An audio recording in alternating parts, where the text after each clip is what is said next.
बिस्मिल्लाहिर्रहमानिर्रहीम, अस्सलाम वालेकुम। माय नेम इज़ सफ़र एहसान and this is your channel physics का सफ़र। आज के लेक्चर में हम डिस्कस करेंगे स्टोक्स थ्योरम को। इससे पहले हम गॉसेस डाइवर्जेंस थ्योरम डिस्कस करके आ चुके हैं। स्टोक्स थ्योरम भी उसी का भाई ही है, ठीक है, समझने में।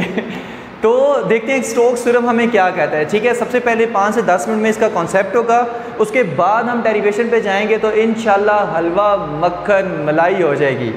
तो देखो, line integral of a vector a around a closed curve is equal to the surface integral of the curl of that vector field a. कि अगर हमारे पास है, फॉर एग्जांपल है, ये हमारे पास ना कोई सरफेस है, ये हमारे पास क्या है, कोई सरफेस एस है और किसी वेक्टर फील्ड के अंदर ज़ाहिर पड़ी हुई है, और ये हमारे पास क्या है, इसका सरफेस एरिया है, ठीक है। अच्छा, हमारे पास स्टोक्स थ्योरम क्या कह रहा है, कहता है कि अगर आप लाइन इंटीग्रल लोगे, लाइन इंटीग्रल किसका, इस कर्व का, ये जो हमारे पास कर्व है, इस कर्व को मैं नाम दे रहा हूं सी का। अगर इस कर्व सी का आप लाइन इंटीग्रल लोगे, लाइन इंटीग्रल कर्व सी का ए डॉट डी आर, ठीक है, यहाँ भी लगा लें। तो इस कर्व सी का अगर आप लाइन इंटीग्रल लोगे, वो इक्वल होगा surface integral of curl of that vector field. कि अगर आपने इस सरफेस का कर्ल ऑफ वेक्टर फील्ड निकालना है, इस सरफेस के लिए कर्ल ऑफ वेक्टर फील्ड अगर आपने निकालना है, तो इससे बेहतर है आप इस कर्व के लिए लाइन इंटीग्रल निकाल लो। आप इस कर्व के लिए क्या निकाल लो, लाइन इंटीग्रल निकाल लो। तो अगर आप लाइन इंटीग्रल आप निकाल लोगे इस कर्व सी के लिए, तो वो हमारे पास क्या है, वो इक्वल होता है surface integral of curl of that vector field. या आप surface integral of curl of that vector field निकाल लो, तो वो आपको line integral of curve c देगा। या आप ये line integral of curve c निकाल लो, तो वो आपको surface integral of curl of that vector field दे देगा। तो दोनों में से कोई भी एक चीज़ निकाल लो, वो दूसरी के इक्वल ही हमारे पास होगी, ठीक है। अच्छा, अब समझाने वाली इसमें बात क्या है, सबसे पहले आपको पता होना चाहिए कि कर्ल ऑफ वेक्टर फील्ड क्या है। बाद में ये दोबारा इस डेफिनेशन पे आएंगे, हलवा हो जाएगी। तो देखो, अगर ना हमारे पास है कोई, ये हमारे पास ना वेक्टर फील्ड है, ठीक है, और इसमें हमने curl of vector field find करना है, तो हम क्या करते हैं, यहाँ पर एक स्मॉल, और याद रखें कर्ल एक पॉइंट का होता है, डाइवर्जेंस ऑफ वेक्टर फील्ड एक पॉइंट का होता है, कर्ल ऑफ वेक्टर फील्ड एक पॉइंट का होता है। तो यहाँ पर एक पॉइंट कंसीडर करना है, और इसके आसपास ना एक small, very small, that is approaches to zero, very small surface area consider करना है, ठीक है।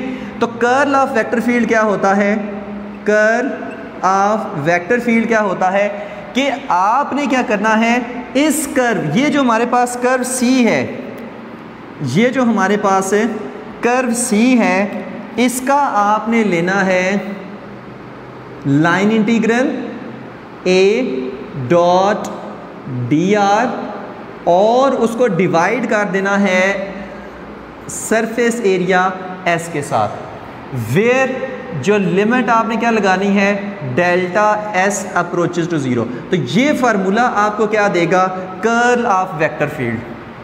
ये फार्मूला आपको क्या देगा, curl of vector field at this point. तो ये हम पिछले लेक्चर में डिस्कस करके आ चुके हैं, लेकिन इस लेक्चर में मैं क्यों डिस्कस कर रहा हूँ वो आपको बताते हैं, ठीक है। देखो, यहाँ पर ना जो कर्ल ऑफ वेक्टर फील्ड है, जो है ना रेक्टेंगुलर कोऑर्डिनेट की फॉर्म में किस तरह से होता है, डेल क्रॉस ए। क्या होता है, डेल क्रॉस ए हमारे पास होता है, del dot A divergence of vector field होता है, del cross A curl of vector field होता है। अब यहाँ पर क्या करो, इसका मतलब है कि इसमें ये जो हमारे पास है, ये क्या है, ये हमारे पास है कर्ल ऑफ वेक्टर फील्ड ए, ऐसा ही है ना, ये हमारे पास क्या है, कर्ल ऑफ वेक्टर फील्ड ए, और उसकी वैल्यू कितनी है, ए dot D R divided by delta S, और इसको हम डेल्टा एस से, और ये वाला डेल्टा एस भी अगर हम यहाँ पर लिख दें, तो डेल्टा एस से कटने जाएगा। इसका मतलब है कि ये जो हमारे पास है ना, ये जो हमारे पास है, ये जो कर्व सी है, अगर इसका हम लाइन इंटीग्रल ले लें, अगर हम लाइन इंटीग्रल ले लें तो वो यही होता है कि डेल क्रॉस ए को अगर हम मल्टीप्लाई कर दें डी एस के साथ तो हमें क्या मिलता है, integral of A dot D R, integral of A dot D R. इसका मतलब पता है क्या है, इसका मतलब हमारे पास ये होता है कि आपने क्या करना है, इस सरफेस एलिमेंट को स्मॉल सरफेस, पूरी सरफेस को ना छोटे छोटे स्मॉल सरफेस एलिमेंट्स में डिवाइड कर देना है। एक ये यहाँ से ये, यहाँ से ये, यहाँ से ये, यहाँ से ये और कुछ इस तरह के, ठीक है। मान लो ये हमारे पास है, इसको आप नाम दे लो S1 का, इसको आप नाम दे लो S2 का, इसको नाम दे लो S3 का और इसको नाम दे लो SN का। तो बहुत सारे सरफेस, स्मॉल सरफेस एलिमेंट में हमने क्या कर दिया, इसको डिवाइड कर दिया। गॉसेस डाइवर्जेंस थ्योरम में हमने क्योंकि वॉल्यूम लिया था, एक क्लोज वॉल्यूम लिया था, उसको हमने वॉल्यूम एलिमेंट में डिवाइड किया था। यहाँ पर एक क्लोज सरफेस ही ले रहे हैं, उसको हम सरफेस एलिमेंट में डिवाइड कर रहे हैं। और हमें कहा जा रहा है कि इस पॉइंट पर, इस पॉइंट पर, इस पॉइंट पर, इस पॉइंट पर, इस पे, इस पे, इस पे, इस पे, इस पे, ये जितने हमारे पास पॉइंट हैं, आप इस पे क्या फाइंड करो, जो कर्ल ऑफ वेक्टर फील्ड है, कर्ल ऑफ वेक्टर फील्ड, छोटे छोटे हमारे पास सरफेस एरिया में से जो कर्ल ऑफ वेक्टर फील्ड है वो आप फाइंड करो। लेकिन वो हमारे पास, अगर आपने ये चीज़ अगर फाइंड, उसको अगर हम डी एस से मल्टीप्लाई कर दें, ये चीज़ अगर आपने फाइंड करनी है तो आप क्या करो, integral of A dot D R सब के लिए फाइंड कर लो और बाद में प्लस कर दो तो हमारे पास यही चीज़ आ जाएगी। जैसे फॉर एग्जांपल आपने क्या करना है कि इनकी ये जो आपके कर्व सरफेस, ये जितने भी, गौर से सुनना है, जितने भी सरफेस एलिमेंट लिए हैं उनकी ये जो बाउंड्रीज है ना, ये जो बाउंड्रीज हैं, इन पे आपने लाइन इंटीग्रल फाइंड कर लेना है। बाद में क्या करना है, उसको प्लस कर देना है। ये जो मैं ना integral of A dot D R, ये हमारे पास मान लो एक सरफेस एलिमेंट के लिए, एक के लिए, और अगर सब के लिए करना है तो फिर हमारे पास ये चीज़ आ जाएगी। कौन सा, ये जो इनवर्ड वाली सरफेस, इसकी हम बात कर रहे हैं। अब गौर से सुना, हम करेंगे क्या, यहाँ पर देखो मैं क्या कह रहा था, इसके लिए भी आप लाइन इंटीग्रल फाइंड कर लो, इसके लिए भी फाइंड कर लो, इसके लिए भी फाइंड कर लो, इसके लिए भी फाइंड कर लो, इसके लिए भी फाइंड कर लो। तो इन सब के ये जो कर्व है ना, इसके लिए लाइन इंटीग्रल की वैल्यू को आप फाइंड कर लो। ठीक हो गया। तो देखना फिर हमारे पास ये चीज़ निकलेगी। अब ये चीज़ देखना इसके इक्वल आएगी। जब आप इन सारे सरफेसेस के बाउंड्री के ऊपर लाइन इंटीग्रल की वैल्यू फाइंड कर लोगे तो तब हमारे पास, आप देखना, ये इसके इक्वल ही आएगा। ठीक है, तो गौर से सुनना है, मैं ना इसको आप डायरेक्शन देने वाला हूँ। ठीक है, इसको मैं कुछ डायरेक्शन ऐसे दे देता हूँ, इसकी डायरेक्शन ऐसे, इसकी डायरेक्शन ऐसे, इसकी डायरेक्शन ऐसे, यहाँ पर ऐसे, यहाँ पर ये सबको ना मैंने ऐसे डायरेक्शन दे दी है। क्योंकि लाइन इंटीग्रल लेने के लिए ना सबसे पहले आपको डायरेक्शन देनी पड़ती है, तो मैंने क्या किया, ऐसे डायरेक्शन दे दी। ये सेम हम गॉसेस डाइवर्जेंस थ्योरम वाला काम कर रहे हैं, कुछ नया नहीं कर रहे। ऐसे इसको ना डायरेक्शन दे दिया है। अब गौर से देखना है मैं करने क्या वाला हूँ। देखो, इस सिर्फ बाउंड्री को देखना है, सिर्फ इस बाउंड्री को, इस बाउंड्री पे देखो तो ये हमारे पास डायरेक्शन किधर आ रही है, यहाँ पे लाइन इंटीग्रल कुछ इस तरफ, और अगर ये वाला देखो यहाँ पे इस तरफ, यहाँ से ये हो के ऐसे नहीं आएगा। जैसे यहाँ पर देखो, मैं इस दो कर्व ऐसे बनाने वाला हूँ, गौर से देखना है। यहाँ वाला मैं कहता हूँ इसकी डायरेक्शन ऐसे है और इसकी डायरेक्शन ऐसे है, दोनों की हमारे पास एंटी क्लॉकवाइज है। लेकिन ये जो कंबाइंड बाउंड्री है ना, इसके ऊपर ये जो है इसकी डायरेक्शन डाउनवर्ड होगी और ये जो है इसकी डायरेक्शन अपवर्ड होगी। जैसे यहाँ पर देखो, ऐसे घूम के आया नीचे, इसकी डायरेक्शन डाउनवर्ड, ये वाला घूम के इधर से इधर आया ऊपर, तो इसकी डायरेक्शन अपवर्ड। तो यहाँ पे एक दूसरे को ये क्या कर देंगे, कैंसिल। ठीक है, इसी तरह यहाँ पर ये देखो डाउनवर्ड, यहाँ पे ये देखो अपवर्ड, तो ये कैंसिल, यहाँ पे डाउनवर्ड, ये वाला अपवर्ड कैंसिल। अगर इस बाउंड्री के ऊपर देखें तो ये वाला इधर और ये वाला इधर, तो कैंसिल। इसी तरह इस बाउंड्री पे देखो तो ये वाला ऐसे नीचे और ये वाला ऐसे ऊपर। ठीक है, ये वाला नीचे और ये वाला ऊपर, तो ये कैंसिल। इसी तरह अंदर वाली जितनी बाउंड्रीज हैं ना, उन पे ये जो डायरेक्शंस हैं ये एक दूसरे के अपोजिट आ रही हैं, तो यहाँ पर जो लाइन इंटीग्रल है वो क्या कर देगा, वो सारा एक दूसरे को कैंसिल कर देगा। अच्छा मुझे एक बात बताओ, क्या यहाँ पर कोई कैंसिलेशन होगी? यहाँ पर इनकी ये वाला इधर, ये वाला इधर, ये वाला इधर, ये वाला इधर, ये वाला इधर, तो ये देखो क्या इस बाउंड्री के ऊपर कोई कैंसिलेशन हुई है? नहीं।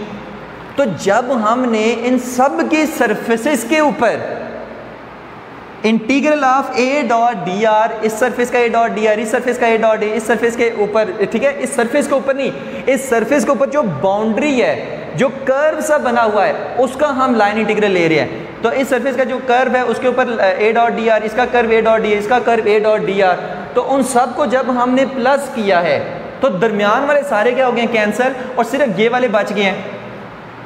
तो ये वाली टर्म फिर हमने क्या किया है, सब का ए डॉट डी आर निकाल के, ठीक है, सब का ए डॉट डी आर निकाला है हमने, तो हमने क्या किया है उसको फिर प्लस कर लिया है, ठीक है। जैसे हमारे पास a dot D R divided by delta s, एक का कर्ल, दूसरे का कर्ल, तीसरे का, चौथे का, पांचवें का, उसको फिर छोटे छोटे डी एस एलिमेंट है उसे हमने क्या कर देना है, मल्टीप्लाई कर देना। देखो हमारे पास इस चीज़ से ना ये वाली वैल्यू आई है, तो हमने ये सब के लिए निकाल लिया, ठीक है। और इसका मतलब है कि अगर सब को हम ऐड करें, जैसे ना कहने का मकसद ये है कि अगर ये सिर्फ एक हमारे पास जो लूप था उसमें हमने ये निकाला किसका, ए डॉट डी आर, इस कर्व के ऊपर ये जो छोटा सा सरफेस एलिमेंट मान लो S1 था, उसको वहाँ पर हमने क्या निकाला, ए डॉट डी आर, और उसको जब हम डिवाइड करते हैं डेल्टा एस के साथ, where delta S approaches to zero, तो ये हमारे पास क्या बनता है, ये हमारे पास बनता है कर्ल बन जाता है, ठीक है। और इसको जब हम मल्टीप्लाई कर देते हैं डेल्टा एस के साथ, तो फिर हमारे पास ये टर्म नहीं बन जाती, या इस टर्म को खोलो तो ये टर्म बन जाती है। तो यहाँ पे डेल्टा एस गया, इस वजह से हम ए डॉट डी आर हम सब का फाइंड कर रहे थे, ठीक है। और फिर उन सब को हमने ऐड किया तो हमारे पास ये टर्म पूरी आ गई। अब ये पूरी टर्म किसके इक्वल आ रही है, इसके इक्वल नहीं आ रही, क्योंकि लाइन इंटीग्रल कर्व सी के ऊपर हमारे पास ब्लैक वाली के ऊपर ये था ए डॉट डी आर, ठीक है, कर्व सी के ऊपर, और इसका भी ये जो ब्लू से मैंने लगाए हैं, इसका भी तो उसी कर्व के ऊपर आ रहा है ना लाइन इंटीग्रल, तो दोनों के लाइन इंटीग्रल फिर इक्वल नहीं है, ओके है। तो इस तरह से हमने same to same Gauss's divergence theorem वाली इसमें कहानियाँ की हैं। ओके हो गया, यहाँ तक ओके है, ठीक है। इसको खोलेंगे तो लाइन इंटीग्रल ऑफ छोटे छोटे कर्व सी का वो हमें मिलेगा, उन सब के लिए अलग अलग निकाला, तो उसको इंटीग्रेट किया, तो यही दोबारा से हमारे पास चीज़ बच जाती है, ठीक है। और ये किसके इक्वल आ रही है, इसके इक्वल आ रही है, ठीक है, क्योंकि दरमियान वाले तो सारे कैंसिल हो जाते हैं ना, सिर्फ बाउंड्री वाले बच जाते हैं। तो फिर इनकी बाउंड्री और जो पहले से ब्लैक बाउंड्री थी वो एक जैसी है ना, तो इस वजह से ये दोनों फिर हमारे पास क्या है, इक्वल है। ओके हो गया, ओके हो गया। अच्छा अब जो आपकी बुक वाले ने काम किया है, ठीक है, मैं जो है ना कान इधर से पकड़ता हूँ, बुक वाला कान यहाँ से पकड़ लेता है। अब देखो बुक वाले ने क्या किया है, वो चीज़ आपको बताने वाले हैं, ठीक है। ये तो जस्ट एक दोनों तरीक़ों से मैं बताता हूँ कि यहाँ से इधर कैसे आना है और इधर से इधर कैसे आना है। अब जो है ना मैं पता क्या बताने वाला हूँ कि इधर से इधर, पहले मैंने बताया कि इस चीज़ से ये कैसे बनी है, ये इसके इक्वल कैसे है। अब मैं बताने वाला हूँ इससे ये चीज़ कैसे आई है, दोनों तरीके से है भाई। अच्छा अब बुक वाली चीज़ें, बुक वाला क्या कहता है कि ये हमारे पास एक कर्व है, ठीक है, और इसका ये जो सरफेस है और किसी वेक्टर फील्ड के अंदर पड़ा हुआ है, और हम कहते हैं कि अगर इस कर्व सी का आप लाइन इंटीग्रल ले लो ए डॉट डी आर, तो वो इक्वल आएगा इस सरफेस के लिए जो कर्ल ऑफ वेक्टर फील्ड ए है उसके इक्वल आएगा। अब वो कैसे आएगा वो चीज़ देखो, ठीक है। लाइन इंटीग्रल से अब हम ये चीज़ प्रूव करने वाले हैं। तो ये हमारे पास कर्व सी था, ये पूरा जो ब्लू लाइन से मैंने बनाया ये कर्व सी था, इसको ना दो पार्ट्स में डिवाइड कर दो। अब इसको C1 कह दो, इसको C2 कह दो, तो ये हमारे पास क्या है, C1 है, ये हमारे पास क्या है, C2 2 है। और हमने क्या किया कि इसी कर्व को 2 पार्ट्स में डिवाइड कर दिया। अब दोनों के लिए मैं अलग अलग लाइन इंटीग्रल लूँगा, ठीक है। पहले इस पूरे का क्या आ रहा था, a डॉट डी आर। अच्छा, अब मैंने जब इसको 2 में डिवाइड किया है तो integral of a dot D R पूरे कर्व के लिए वो किसके इक्वल हो जाएगा, c1 a dot D R इसके लिए और c2 a dot D R इसके लिए। तो 2 कर्व को आपस में मिलाओ तो ये एक बड़ा कर्व ही नहीं बनता। कैसे, गौर से सुनना है। अब मैं 2 कर्व को अगर एक बनाऊँ ना तो वो चीज़ देखो, यहाँ पे देखो जो लाइन इंटीग्रल हमारे पास है, यहाँ पर हम जो उसका वो ले रहे हैं, यहाँ पर जो डायरेक्शन हमने लिया वो किधर है, डाउनवर्ड, और ये जो घूम के आएगा इसके किधर है, अपवर्ड। तो दरमियान में से कैंसिल हो जाएगा, तो फिर हमारे पास ये वही कर्व सी नहीं बन जाएगा। तो इस वजह से ए डॉट डी आर कर्व इन दोनों को मिलाने से ये दोबारा वही बन जाएगा। ठीक हो गया, क्योंकि दरमियान वाले जितने वो एक दूसरे को कैंसिल कर देते हैं। ठीक है, जब भी हम किसी चीज़ का वो लाइन इंटीग्रल लेते हैं ना तो एक डायरेक्शन हम लाजमी लेते हैं। ठीक है, अच्छा, divide the curve into divide the curve C into n loops है। अब आपने क्या करना है, इसको n लूप के अंदर डिवाइड कर देना है। मतलब एक ये लूप हो गए, ये हो गए, ये हो गए, ये हो गए, ये n लूप के अंदर, बहुत ज़्यादा छोटे छोटे स्मॉल लूप्स के अंदर। तो फिर हम जब इसको n लूप्स के अंदर डिवाइड करेंगे, c1 c2 c3 up to cn, तो क्या आएगा, a dot D R curve हमने इसको किस में डिवाइड किया, c1 c2 up to cn। बहुत सारे छोटे छोटे लूप्स में, पहले हमने 2 में किया था, फिर हमने बहुत सारे छोटे छोटे लूप्स में डिवाइड किया। तो इसको फिर हम क्या कर लेंगे, बाद में इसको फिर हम ऐड कर देंगे, तो फिर इस कर्व c के इक्वल ही आएगा। जैसे हमने जो पहले डायग्राम बनाए थे उसमें सबको अंदर वालों को ऐड किया था, वो बाहर वाले के इक्वल ही आया था। तो a डॉट डी आर मैं लगा सकता हूँ summation i is equal to 1 से लेकर n तक a dot D R. Okay हो गया। तो ठीक है, इन सब को हमने सम किया है ना, तो summation of i is equal to 1 से लेकर n तक और a डॉट डी आर। अच्छा, यहाँ पर देखो a dot D R summation of i is equal to 1 से लेकर n तक, आपने क्या करना है, इस इक्वेशन को मल्टीप्लाई एंड डिवाइड बाय करना है delta S I. Delta S से क्या करना है, मल्टीप्लाई और डिवाइड कर देना है। तो डिवाइडेड बाय डेल्टा एस और मल्टीप्लाई बाय डेल्टा एस। ठीक है, आई इंटरवल को शो कर रहा है। तो इन लिमिटिंग केस हम सबमिशन की जगह क्या लगा देते हैं, इंटीग्रल, और डेल्टा एस की जगह हम क्या लगा देते हैं, डी एस लगा देते हैं। ठीक है, और यहाँ पर देखो a डॉट डी आर। उसी तरह मुझे बताओ कि ये वाली जो टर्म है, ये वाली जो टर्म है, ये हमारे पास क्या है, ये तुम्हारे पास कर्ल ऑफ वेक्टर फील्ड नहीं है जो अभी मैंने बताया था। कर्ल ऑफ वेक्टर फील्ड क्या होता है, del cross A is equal to limit delta S approaches to 0 और a dot D R divided by delta S. क्या हमारे पास यही नहीं होता curl of vector field? Okay हो गया, जिसमें डेल्टा एस क्या होता है, अप्रोचेज टू 0। तो इसकी जगह हमने क्या लिख दिया, डेल क्रॉस ए, और डेल्टा एस की जगह क्या लिख दिया, डी एस, क्योंकि डेल्टा एस को डी एस से रिप्लेस करना है। तो ये हमारे पास प्रूफ था इस चीज़ का।